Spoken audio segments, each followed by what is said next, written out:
नमस्ते दोस्तों, आप सबका एक बार फिर से स्वागत है आपके अपने YouTube चैनल सत्य सनातन में।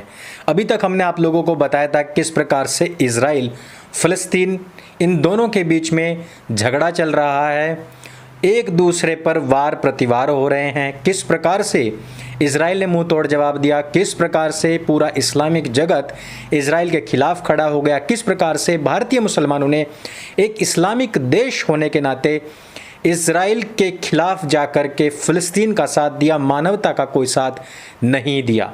लेकिन आज हम शेयर करने वाले हैं वो बात जो हमारे एक इजराइल दर्शक ने हमें बताई है। वह इजरायली दर्शक भारत में रहते हैं, हिंदी काफ़ी हद तक समझते हैं और उन्होंने एक लेख के माध्यम से हम तक अपनी बात पहुंचाई। उस पूरी की पूरी बातचीत में तो बहुत सारी चीज़ें हैं। भारत में रह रहे लिबरांडू गैंग के लोग जिस प्रकार से इजराइल का विरोध कर रहे हैं उस पर उन्होंने चुटकी भी ली, उनको कड़ा जवाब भी दिया और भी बहुत सारी बातें, हिंदुओं के लिए काफ़ी संदेश भी उन्होंने दिए। लेकिन उसमें सबसे खास बात जो थी, जो उन्होंने स्पेशली कहा कि आप लोगों के साथ में उस बात को शेयर करूं, वो ये है कि जहां एक तरफ भारत में 30 करोड़ से ज़्यादा मुसलमान हैं, वो मुसलमान जो भारत की कुल आबादी में इतने ज़्यादा निर्णायक सिद्ध होते हैं कि वो सरकारों तक को बदल देते हैं। इतनी बड़ी जनसंख्या केवल भारतवर्ष में, फिर भी वो अल्पसंख्यक कहलाते हैं। पूरे विश्व में तकरीबन 180 करोड़ हैं, तकरीबन 56 देश उनके पास में हैं।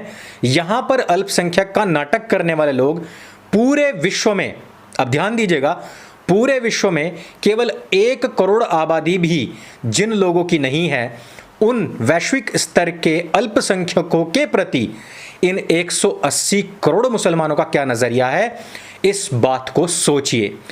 यह बात बहुत महत्वपूर्ण हो जाती है कि पूरे विश्व में जो आबादी, जो कौम, जो मजहब पूर्ण रूपेण अल्पसंख्यक हो, उन लोगों के प्रति किन्हीं बहुसंख्यक लोगों का ऐसा रवैया मानवता के खिलाफ है, किसी कौम के खिलाफ नहीं, बल्कि इंसानियत के खिलाफ, पूरी सृष्टि क्रम के ही खिलाफ है।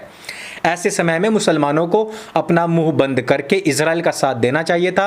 वो इजराइल जिसने कि भारतवर्ष के लिए हमेशा सहायता भी भेजी है, उसके बारे में ना सोच करके उस फिलिस्तीन के बारे में दुआएं की जा रही हैं, उसको सपोर्ट करने की बात की जा रही है, जिसने कि पूरे विश्व के नाक में दम कर रखा है और खासकर भारत के जो खिलाफ है।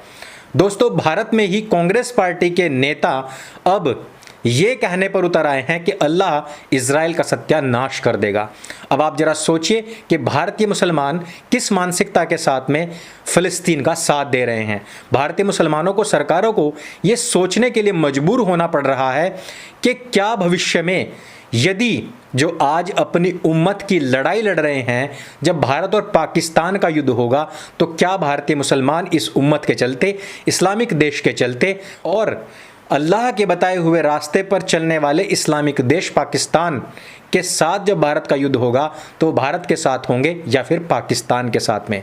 यह बात बताने की कोई आवश्यकता नहीं, आज ही आप लोगों को पता लग गया होगा कि वैश्विक तौर पर केवल 90 लाख की आबादी के एक छोटे से देश के खिलाफ 180 करोड़ मुसलमान अगर खड़े हो जाएं उसको ख़त्म करने के लिए, केवल उम्मत के नाम पर, क्योंकि वो एक इस्लामिक देश है, तो यदि भारत पाकिस्तान का युद्ध होगा तो भारत के 30 करोड़ मुसलमानों की श्रद्धा, उनकी आत्मीयता और उनके जो सेंटिमेंट्स हैं वो किसके प्रति होंगे, उनके दिल की धड़कन किसके प्रति होगी, वो बताने कहने की आवश्यकता नहीं है। इजराइल में जिस प्रकार से लगातार बम वर्षा हो रही है, भले ही इजराइल के बहुत शक्तिशाली आयरन डोम के द्वारा 90% तक मिसाइल्स को आसमान में ही नष्ट कर दिया गया, लेकिन उसके बावजूद इजराइल में लगातार बम वर्षा में अभी तक तकरीबन 7 लोग मारे जा चुके हैं, जिसमें कि एक भारतीय भी है। यहाँ भारतवर्ष में अभी तक फिलिस्तीन के अंदर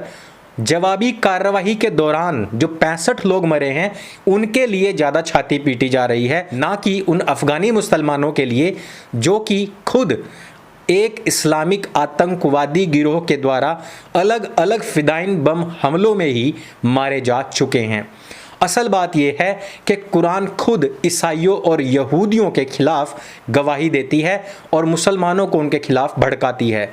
कुरान की आयतें इस तरीके की बातें करती हैं जिसमें कि यहूदियों के खिलाफ मुसलमान हमेशा नफरत से भरे रहें। यही नहीं, कुछ हदीसें भी हैं जो यहूदियों के खिलाफ हैं। यानी कि अगर आप किसी भी तरीके से देख लीजिए, भारत हो या पाकिस्तान या विश्व का कोई भी मुसलमान, वो केवल और केवल उम्मत की लड़ाई लड़ रहा है। सुमैया तारा दिख चुका है। सुमैया तारा ऐसा दिखा कि उसने कोरोना को पीछे हटा अल्लाह की एनआरसी के चलते हुए फ़िलिस्तीन के तकरीबन 65 लोगों को हलाक कर दिया, अर्थात उनकी नागरिकता समाप्त कर दी। और अभी सैकड़ों लोग लाइन में लगे हुए हैं। अल्लाह की एनआरसी के चलते कुछ लोगों की और नागरिकता जाने के अंदेशे लग रहे हैं। भारत में अभी तक राम जन्मभूमि के स्थान पर हॉस्पिटल, स्कूल या फिर कोई बड़ी ऐसी संस्था जिसमें कि सभी लोगों के वेलफेयर की बात हो सके, अभी तक इस तरीके के बहुत सारे बयान आए, इस तरीके की बहुत सारी टिप्पणियां हुई, लेकिन मस्जिद अल अक्सा के बारे में अभी तक 180 करोड़ मुसलमानों के मुंह से और यहाँ भारत में बैठे हुए अल्ट्रा सेक्युलर लिबरांडू गैंग के मुंह से इस तरीके की कोई लाइन नहीं निकली कि जब अल अक्सा के ऊपर इतना ही झगड़ा है तो अल अक्सा को पूरी तरीके से समतल करके वहाँ पर कोई हॉस्पिटल, स्कूल या पब्लिक वेलफेयर की ऐसी कोई इमारत बना देनी चाहिए जहाँ पर सभी मजहब के लोग आ सकें और वहाँ से फ़ायदा उठा सकें। ये सारा का सारा ज्ञान केवल और केवल हिंदुओं के लिए ही होता है। वैसे मुझे इमारत से याद आया, इज़राइल की जो सुरक्षा एजेंसी है उसने गाजा पट्टी की एक 14 मंजिला इमारत को अपने मिसाइल दाग करके पूरी तरीके से ध्वस्त कर दिया है, जिसमें कि गाजा का कमांडर भी मारा गया है। बात यहीं पर रुक जाती तो कुछ और बात होती, लेकिन पाकिस्तान के नागरिक चाहते हैं कि इमरान खान अब अपने सब्र के बांध को उठा करके साइड में रखे और सीधे इजराइल पर बम वर्षा कर दे। लोगों का पूछना है कि इमरान खान ने ये जितने भी परमाणु बम और मिसाइल्स हैं, ये क्या किसी की शादी में छोड़ने के लिए बनाई हैं? अब इमरान खान के ऊपर लगातार दबाव बढ़ता जा रहा है और उसके हाई टेक सिस्टम को अब इजराइल पर दागने की जो अपील है वो बढ़ती जा रही है। दोस्तों, आप लोगों को पता है कि पाकिस्तान के पास में एक से बढ़कर एक परमाणु बम है, जहाज हैं, जिनसे कि वो इजराइल को एक ही रात में पूरी तरीके से तबाह कर सकता है। पाकिस्तान अपनी औकात जानता है और अभी तक उसने इस तरीके की कोई घोषणा नहीं की है। वैसे इजराइल की रक्षा मंत्री ने कह भी दिया है कि ईद से पहले पहले हम सब कुछ शांत कर देंगे। यहाँ तक कि प्रधानमंत्री नेतन्याहू ने भी कहा है कि अब हम आर पार की लड़ाई लड़ने जा रहे हैं। भले ही वैश्विक समुदाय, यूएन और दानवाधिकार इजराइल पर कितना भी दबाव बनाए, लेकिन इजराइल अब पीछे हटने वालों में से नहीं है। गाजा पट्टी के सभी ठिकाने लगातार फोड़े जा रहे हैं। गाजा पट्टी में जितने भी हमास समर्थित लोग हैं गिरफ्तार किए जा रहे हैं। और यही नहीं, जिन लोगों ने अभी तक भी इजराइल के खिलाफ कार्य किया है उन सब पर भी निशाना लगा हुआ है। आप में से बहुत ही कम लोग जानते होंगे कि जब 2500 साल पहले इजराइलियों को यहाँ से बेदखल किया गया था, उसके बाद इजराइलियों ने यहाँ की वापसी को ही अपना सपना बनाया था। 2500 साल तक उन्होंने कभी भी अपने दोस्तों को, अपने साथियों को अलविदा नहीं कहा। उन्होंने हमेशा यही कहा कि अगली बार हम यरूशलेम में मिलेंगे। 2500 साल के बाद उनको यरूशलेम, इजराइल, अपनी धरती वापस मिली है और उसको वैश्विक समुदाय खोने नहीं देगा।